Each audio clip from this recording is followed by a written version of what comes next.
Heckler & Koch P30SK, been one of my very favorite subcompacts for quite a while, basically since it came out. A couple years ago, I picked this gun up and I have absolutely adored it ever since. I don't shoot it near as much as I would like to, or as near as much as I should, but it is a fantastic little gun. It is hammer fired. But the P30 is not everybody's cup of tea. A lot of people just don't want a hammer-fired gun, or whatever the case might be. And this thing is available in about 8 different configurations. Maybe people are just confused about which one they should get. So finally, now we have the VP9SK from Heckler & Koch, which is the mini-me version of the VP9, which I talked about already. And this is a long-awaited gun. A lot of people were just screaming for it as soon as the VP9 came out. Well, here it is. I thought it would be a fun comparison to go head-to-head with these two. Look at what's different, look at what's the same, and see if, in my opinion, just shooting the two side by side, if there's any real advantage to one over the other, or if I like one better.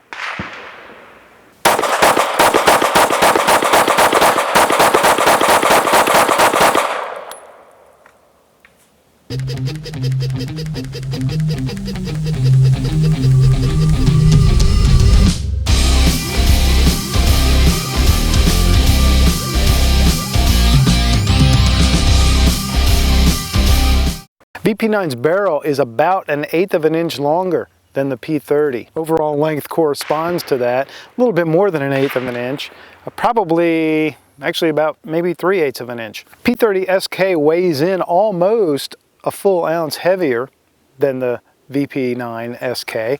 I would attribute that probably to hammer, mainspring, things like that. The width is virtually identical. There's like published 50 or 60 thousandths difference in the width. Not an issue, and that really is going to come down to the slide stop release lever being a little thicker and protruding more on the P30SK than it does on the VP9SK. Both polymer guns, of course, and both have the almost exact same ergonomics in terms of the grip and the frame. Trigger guard is different. It is much longer on the VP9 than it is on the P30, but it is in every other way the same squared off size trigger, but VP9 probably going to fit a gloved hand a little bit better. You got a little bit more room out front. My P30SK is wearing the night sights. That is an option. That's part of the LE package in this case. The VP9SK is just equipped with the standard sights. So they're both 3-dot configuration. Both sight pictures look very similar. The VP9's non-night sights pick up a little better in the daylight than the P30SKs do. They're both 10-round base capacity. They both will accept VP9 or P30 full-size magazines. And they both will accept the sleeves that are made for either of those magazines. So in terms of magazine compatibility, they are absolutely perfect. Price points are $719 to $819 for both of these guns, depending on which configuration you get. Again, for the P30SK, there's about 7 or 8 different ways you can get it. For the VP9SK, not quite as many yet that I've seen, but if you go for the LE model, you're going to be up at the top around $819 MSRP. In both cases, you can probably find them at your local gun store a little cheaper than that. All right, let's get myself broken in. Let's start shooting these two guns. All right, let's just put a magazine of 10 through each one of them. I'm going to start with the P30SK. I'm 10 yards away from the target. I've got 2 green dots. We'll go for the lower green dot with the P30SK. It's been a while since I've shot this gun.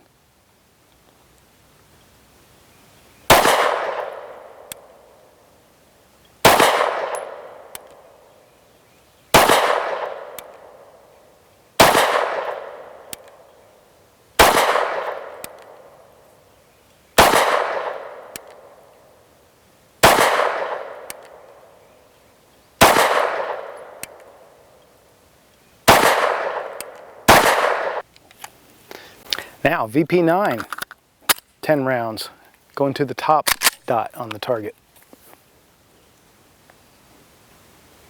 I'm going to use the same hold.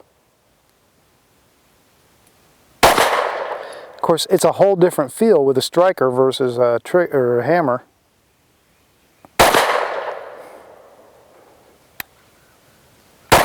Much more crisp break, you're right at the wall. So it is a completely different feel.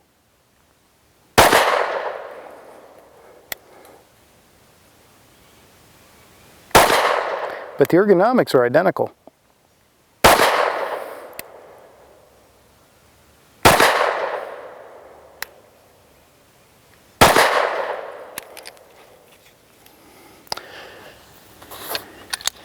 Trigger feels lighter on the P30SK LEM, and it does have the light trigger modification. And that's actually kind of comforting because I paid extra for that.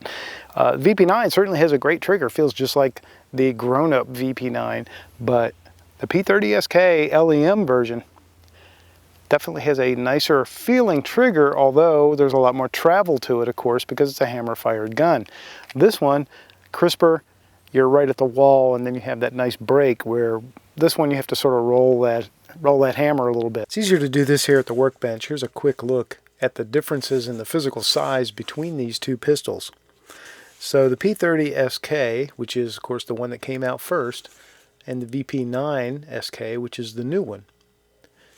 VP9SK is a bit longer. Let me just line these up here, and you can see that pretty clearly.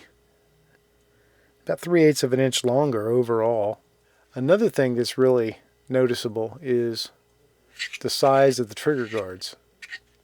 So the trigger guard on the P30SK is smaller than the trigger guard on the VP9. That could make holster fitting, if you've got a custom holster already made for your P30SK. VP9SK probably not going to fit. Here's a difference in the sights, but this is really just a matter of the LE version versus the standard version, because that's going to be same on pretty much all the VP models and many HK pistols in general. There's a nice look at that bore axis, so you can see that you do have a little bit lower bore axis with the striker fired gun, as you would expect, because there's less linkage, less mechanism to have to account for. Slide stop slide release lever on the P30SK is the long style. Comes back to here. On the VP9 we have the same style that we have on the VP9. Still present on the SK. And of course takedown lever is the same, so they really did just shrink down the VP9 a little bit. And of course you still have these ears for cocking the pistol, something that you don't have on the hammer-fired gun. Magazines are fully interchangeable. I enjoyed that luxury while I was at the range. It was nice to be able to just load them all up full and use them wherever I wanted to. Accuracy is just about the same for both pistols. The sight picture and the sight picture was slightly different. But again, that just comes down to two different sized and styles of sights. Both pistols do have the polygonal barrel. Even though this Talon grip probably would fit on here, assuming I've got the same size backstrap and side plates installed, I'm going to wait for Talon to send me one as soon as they get that one developed, which I imagine will be pretty soon. It may even be, by the time you see this video, that may even be available. I'll do a quick install and I will show you that as well. Okay, let's do 10 more through each. I'm going to go to the magazine with a little pinky extension, which I do really like. I like it in both guns. It really does fill out that grip. I'm going to start with, I've zoomed in on that target a little bit, so let's do one at a time, starting with the P30SK.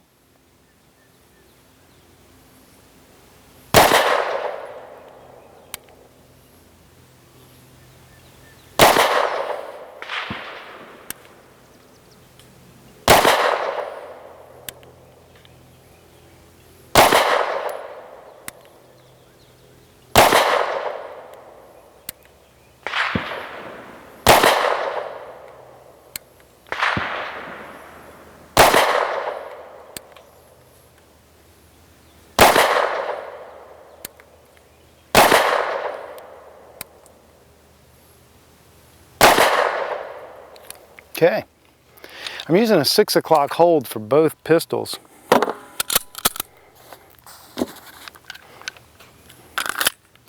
But it does seem like the VP9 is a little more true to point of aim because it's printing a little lower on the target. But I'm going to keep the same hold. Whoops.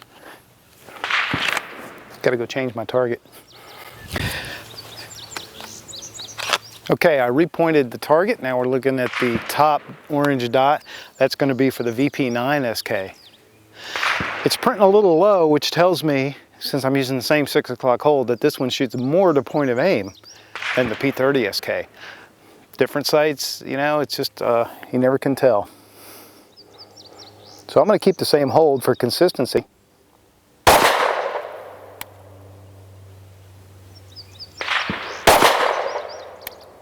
Definitely a different trigger.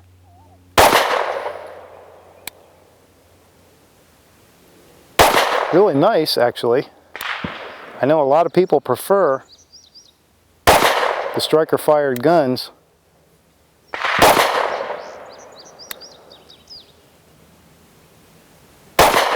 Because they can give you a very crisp trigger.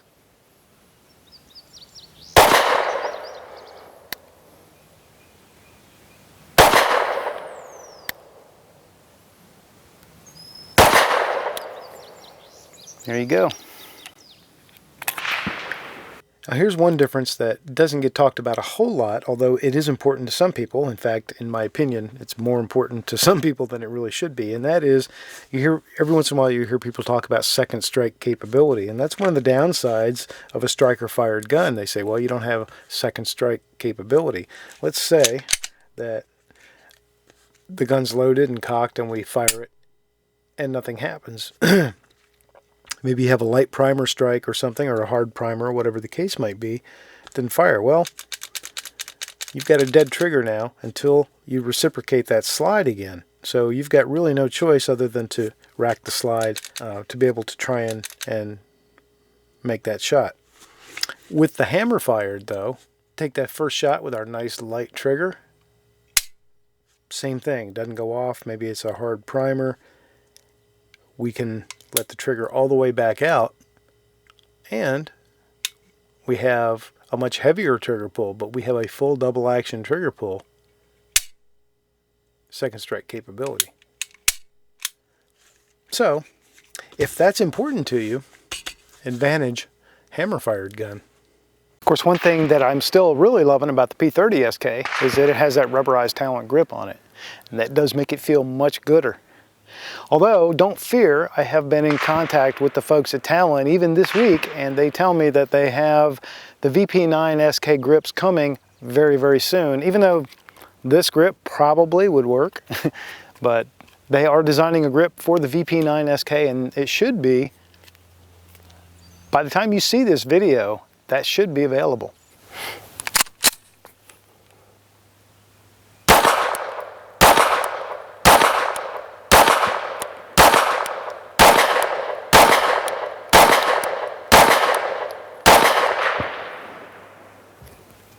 So a buddy of mine who's sharing the range with me today, next door in the next bay, making all that racket, he loaned me some bullets. Actually, I guess you don't really loan people bullets, since it is pretty much a non-replenishable supply. So he gave me these bullets to try out, and you can see it's a blue polymer coating. Now I have some blue bullets that I've reloaded in 9mm and have not tested yet. These are not them. This is a company called TNT Munitions. Let me show you right there. And they are made in the USA. Where are they? Asheboro, North Carolina, they're located. I'll tell you more about them. I'll put some information down below, but I'm just going to try them out for the very first time. So let's talk about two things. Let's talk about, number one, these TNT Munitions bullets, which are, let me see, they are 147 grain. Flat point. Nice. 147 grain. These are noted as remanufacture, so this is probably once fired brass that they're in, and we'll give them a try.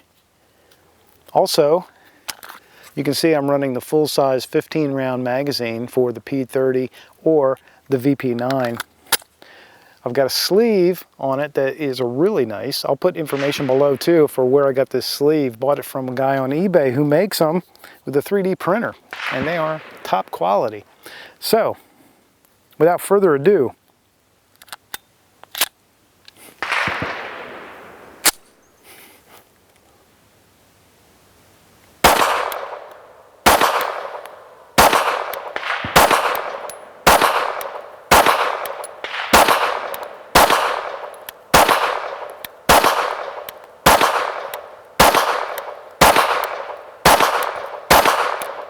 okay.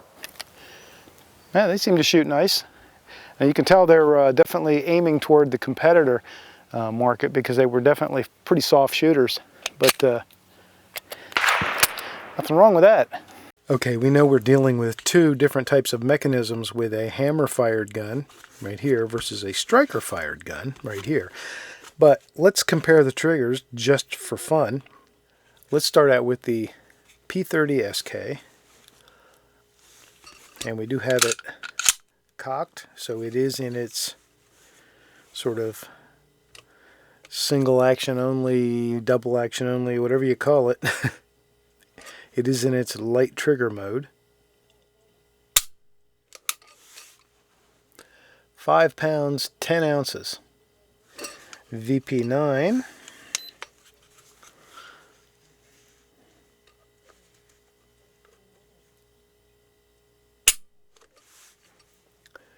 £6, 2.5 ounces. So there's about a half a pound difference, and that half a pound goes to the P30SK. It is a longer trigger, obviously. You've got all that take up, but there's really no weight to it at all. And then you get here, and it's a soft wall, and then a nice break. But there's some squish there. There's a lot of travel going on. VP9, of course, being striker fired. You have a shorter take up. You hit a very solid wall. Very crisp break. No over travel. And a nice short reset. So this trigger is a little bit lighter on the scale, but this trigger is shorter and crisper. And it's a little easier to work. I can shoot faster in rapid fire with the striker fired trigger than I can with the hammer fired trigger. So I've got this sort of generic holster that I bought because, you know, I bring a lot of different guns to the range and I can't be buying holsters for all of them. Both of these guns fit nicely in it. However, if you've got a holster already for the P30SK, you're going to have a hard time fitting the VP9SK in it if it was a custom-made holster. But if you've got a VP9 holster, you're good to go. It's just a length issue at that point.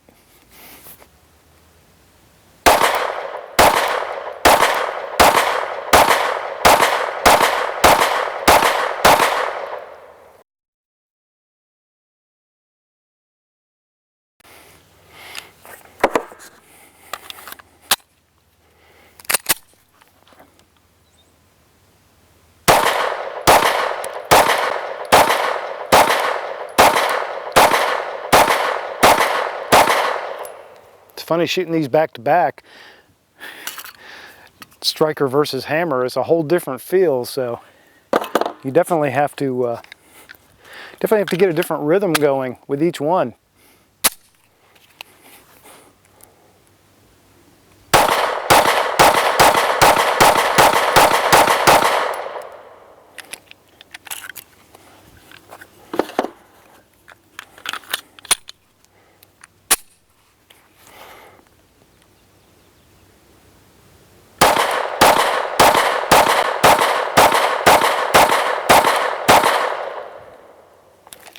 Trigger on the P30SK I think is a little lighter. We'll put these on we'll put them on a gauge, get those numbers for you, but it's definitely a longer stroke. So if you like that striker fired short reset, short action trigger with a kind of a nice crisp feel and a good hard wall, then you'll definitely like the VP9SK, because it got all that.